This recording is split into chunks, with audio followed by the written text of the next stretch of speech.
GHMC నిజస్వరూపం ఇది. ప్రశ్నిస్తే మా నోరు నొక్కేయాలని చూస్తారు. వాళ్ళని వెళ్ళి ఎందుకు సమస్యలు పరిష్కరించట్లేదు అని అడిగితే మాకు సంకెళ్ళు, పోలీస్ అరెస్టులు. జిహెచ్ఎంసి కార్యాలయం అనే దానికంటే లేదు, కాదు, రాదు. ఎందుకంటే జిహెచ్ఎంసిలో నిధులు లేదు, పనులు కాదు, మనకి పరిష్కారం ఎప్పటికీ కూడా రాదు.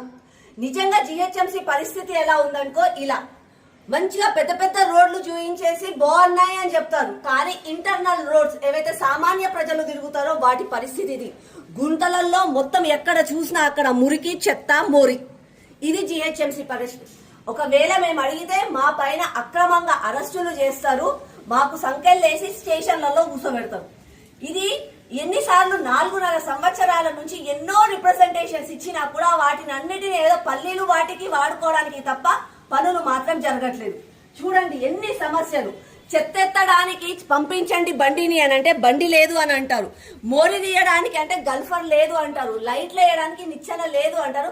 ఇంత ఘోరమైన పరిస్థితి జిహెచ్ఎంసీలో ఉంది. ప్రజలారా దయచేసి మీరందరూ కూడా గ్రహించండి.